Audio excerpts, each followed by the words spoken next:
Guys, Bitcoin might be fooling you. Bitcoin is going up right now. That is good news, but I expect it to go down in the very near future. Now, Bitcoin right now has hit prices of almost $77,000. We reached $76,000 just yesterday and currently continuing the rally up from here. We previously hit our support area in the the bear flag that we're trading in, and we hit the support area here at 65, 66. I personally think we're gonna go down, if not latest by 77,000. Let's go into the news. So why is Bitcoin pumping?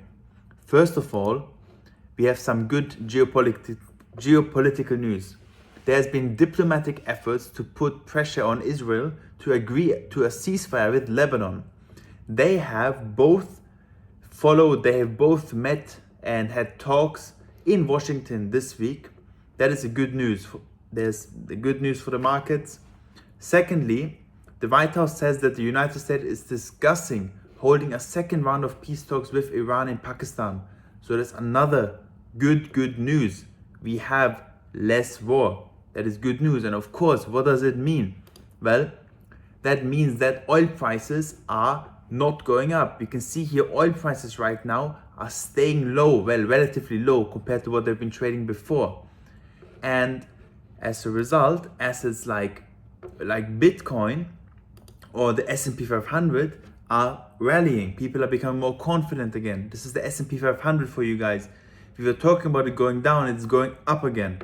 And another good news is, that the PPI, which is the producer price index, has hit a 2-year high in March. It has surged up to 4%, which marks the highest level in 2 years. Now the PPI is the producer price index, which is giving you an idea of how much it costs to produce goods. And this is a reference to the inflation. If the producer price index is higher, the cost of producing is higher, meaning that this higher cost will be then reflected in higher prices. So inflation is higher. Now, what does this mean? Well, if inflation is high, people don't want to hold cash. They want to hold assets. People will want to hold assets, not cash, because if you hold cash, that money loses value with high inflation. If you hold assets, assets generally increase a lot when inflation is high, as people will buy assets to protect the value of their money. So the S&P 500 is going up, and of course Bitcoin is also going up. Now another piece of news is that Michael Saylor has acquired almost 14,000 Bitcoin, which is approximately $1 billion at an average price of $71,900 over the last few days. Now, the total amount that Michael Saylor has now is over 780,000 Bitcoin, and they are holding almost $60 billion worth of Bitcoin at an average price of $75,577. So he's buying like crazy, and once Bitcoin goes back above and good levels, and also there's more interest from retail, Michael Saylor will be in a very good position. Now let's talk about Bitcoin, a few technical aspects here. We can see that Bitcoin is obviously trading in this bearish flag pattern right here and attempting to break out. Now the moment that we have to look for, the price we have to look for is $77,000. Now there's a few reasons here. First of all, we can see that this topside resistance, the yellow line on our bearish flag, is approximately 77,000. If we also zoom out a bit and look at our long-term multi-cycle resistance, we can see that there's multi-cycle resistance, the white line. Look at the white line, please. It's also here approximately at $70,000. It has previously been support, resistance, and resistance. It is also at $77,000. So if we look at these two, suggesting that if we have to break above 77,000, this will invalidate the bear flag and we will then go higher. Now the point then to look out for is, if we go higher, is approximately here at previous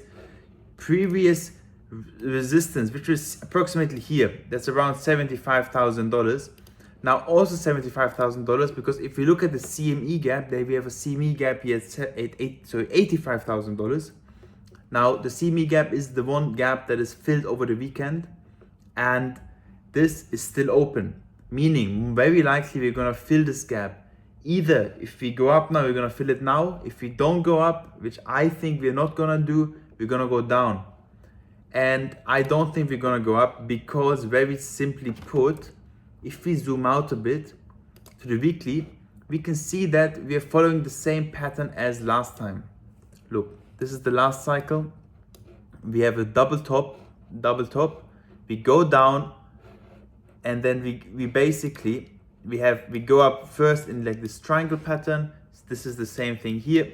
Then we go down, we have another bear flag, which is right here, and then we go down further and we consolidate. And this is always the red line. The red area is 364 days. 364 days of downward price movement will bring us until September, October of this year. I'm not just making this number up. It was also 364 days the time before. Look at this, 364 days. So every single time is 364 days of downward moving price. And I think the same will happen right now. We're going to most likely, look, get rejected here at $74,000 and break down.